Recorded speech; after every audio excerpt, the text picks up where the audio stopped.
चीन की चालबाजी की। टेक कंपनी माइक्रोसॉफ्ट ने चेतावनी दी है कि चीन भारत में होने वाले लोकसभा चुनाव को प्रभावित करने की कोशिश करेगा। चीन ने ऐसा ही कुछ जनवरी में ताइवान में हुए चुनाव में भी किया है। माइक्रोसॉफ्ट की जो थ्रेट इंटेलिजेंस टीम है उसने कहा है कि चीन आर्टिफिशियल इंटेलिजेंस के जरिए वोटरों का पॉलिटिकल पार्टियों की तरफ झुकाव बदलने या उन्हें भटकाने की कोशिश करेगा। वो सोशल मीडिया पर ऐसा कंटेंट पोस्ट करेगा जिससे कि चुनावों के दौरान जनता की राय चीन के पक्ष में हो सके। इसके अलावा चीन विरोधी नेताओं को लेकर फेक मीम्स और कंटेंट वायरल करने की कोशिश होगी। बॉर्डर विवाद के चलते भारत में पड़ोसी देश के तौर पर चीन की छवि अच्छी नहीं है। चीन सोशल मीडिया पर पोस्ट के जरिए इस छवि को बदलने की कोशिश करेगा।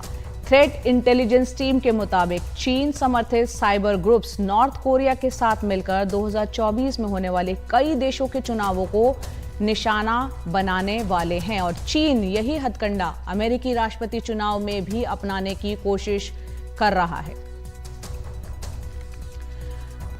तो किस तरह से चीन ये चालबाजी करने की कोशिश कर रहा है, इस पर चर्चा के लिए हमारे साथ cyber security expert Jitin Jain हमारे साथ हैं। बहुत बहुत शुक्रिया जितिन जी हमसे जुड़ने के लिए। आपको इस ये जो खबर निकल कर आप सामने आई है, आपसे समझना चाह रहे हैं कि चीन किस तरह से, अगर भारत के संदर्भ में हम बात करें, लोकसभा चुनाव होने जा रहे हैं, किस तरह से प्रभावित कर सकता है एआई का इस्तेमाल करके?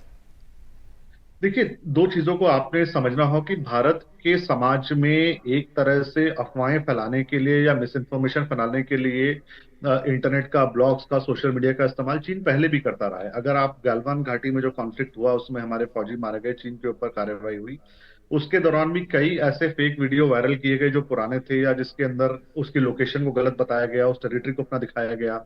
हजारों ट्विटर अकाउंट जो है फेक प्रोपेगेंडा चीन के पक्ष में फैला रहे थे। तो चीन की कोशिश ये करने की हमेशा से रही है। जो आर्टिफिशियल इंटेलिजेंस है वो चीन को एक नया स्तर और एक नया मौका देता है इस चुनाव को बड़े स्तर पर प्रभावित करने के लिए। अगर आप देखेंगे, विश्व का जो पहला एआई इनेबल्ड एंकर था, आर्टिफिशियल इंटेलिजेंस आधारित एंकर, न्यूज एंकर, वो चीन की जो सरकारी एजेंसी शिन्हुआ उसने लॉन्च किया था अपने टीवी चैनल के लिए। तो चीन के पास जो आर्टिफिशियल के इंटेलिजेंस के इस्तेमाल की टेक्नोलॉजी है, आज वो शायद विश्व में सबसे बेहतरीन स्तर के ऊपर है। जितने भी बड़े आर्टिफिशियल इंटेलिजेंस के प्रोजेक्ट चल रहे हैं उसमें से आज 43 to 46%, 46% इन्वेस्टमेंट जो है आज चीन का है। तो चीन के पास वो तकनीक की कमी नहीं है। हाँ, अब उन्हें एक मौका मिल रहा है, वो भी एक ऐसे दौर में जब भारत और चीन के संबंध एक निचले स्तर पर ऊपर है, बहुत प्रभावित हुए हैं। वो नहीं चाहते कि भारत के अंदर एक राष्ट्रवादी सरकार दोबारा सत्ता में आए। वो नहीं चाहते कि ऐसी सशक्त सरकार सत्ता में हो जो चीन को आंखें दिखा सके या उनकी जो बॉर्डर पे रोज कब्जे की कोशिश है वहां पे टांग अड़ा सके। तो कोशिश रहेगी कि चुनाव को प्रभावित किया जाए, जो चीन समर्थक हैं उनका समर्थन किया जाए, जो चीन के विरोध में है उनको एक तरह से भ्रमित किया जाए या उनके बारे में अफवाहें फैलाई जाए। और उसके लिए जो सबसे बड़ा मददगार उनके लिए होगा वो दो है। पहली तो तकनीक जो आर्टिफिशियल इंटेलिजेंस के रूप में अंदर है, पैसे की कोई कमी नहीं है। और दूसरा भाड़े पे जो है, किराए पे ली गई टैक्सी पाकिस्तान। क्योंकि देखिए, पैसा और तकनीक होने के बावजूद एक चीज की कमी चीन के पास है, वो है हमारे समाज की समझ और हमारी भाषाओं का ज्ञान उनके लोगों के प्रति। और उसके लिए जो ये पाकिस्तान आधारित लोग हैं जो उर्दू और हिंदी थोड़ी मिक्स बोल सकते हैं, जो हमारे जैसे दिखते हैं, हाव भाव हमारे जैसे हैं, तो वो ये पहले भी होता रहा है कि चीन आईएसपीआर के साथ मिलकर यहाँ पे अफवाहें, गलत वीडियो, झूठे प्रचार, इस तरह की चीजें करता रहा है। तो मुझे लगता है जी कि दो तरफ से खतरा होगा, जहां पे चीन पैसा देगा, तकनीक देगा और पाकिस्तान भाड़े पर फौजी देगा। बिल्कुल। तो यहाँ पर ये अब खासतौर से अगर चुनावों के मद्देनजर देखा जाए तो एक बड़ी चुनौती भारत के सामने है। तो चीन अपने मंसूबे में कामयाब ना हो, इसके लिए भारत की तरफ से भारत में क्या कोशिशें होनी चाहिए ताकि इस पर कंट्रोल रहे? देखिए, प्रधानमंत्री तो पहले से बोल रहे हैं कि जो डीप फेक का खतरा हमारे चुनावों के अंदर है, जो आर्टिफिशियल इंटेलिजेंस जनरेटेड वीडियो हैं, एआई जनरेटेड वीडियोस हैं, वो हमारे चुनावों को, हमारे समाज को, हमारे सामाजिक सौहार्द को प्रभावित कर सकते हैं। उसके लिए दो स्तर पर कोशिश करी जा रही है। एक, अगर कोई भी फेक वीडियो आपके संज्ञान के अंदर आता है तो तुरंत आप उसे प्लेटफॉर्म पर रिपोर्ट कर सकते हैं, सोशल मीडिया प्लेटफॉर्म पर, और आईटी मंत्रालय को भी दे सकते हैं, वो तुरंत हटवाएंगे। उसके लिए एक नोडल ऑफिसर अपॉइंट किया जा रहा है। दूसरा, जो मॉडल कोड ऑफ कंडक्ट है उसके अंदर वैसे भी ये सारी कंपनियों ने एक वॉलंटरी अपनी गाइडलाइंस को वो साइन करती हैं, जिसमें इस तरह का कोई भी वीडियो उनके संज्ञान में आता है या चुनाव आयोग कहता है तो 48 घंटे में उनको हटाना है।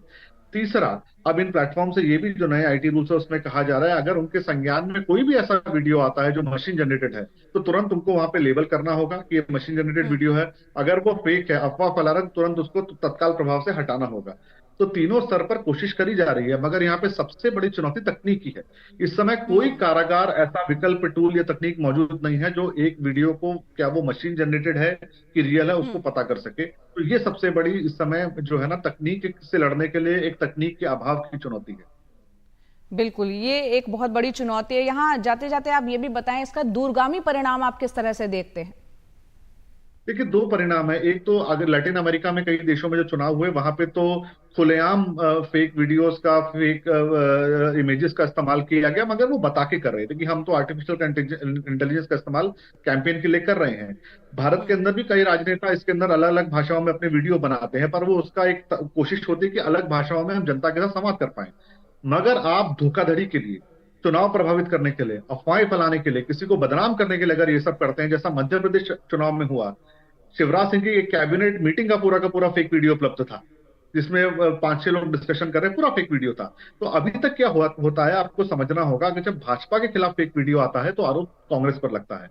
जब कांग्रेस या आम आदमी पार्टी, अन्य विपक्षी दलों के खिलाफ इस तरह के वीडियो आते हैं तो आरोप भाजपा के आईटी सेल के ऊपर लगता है।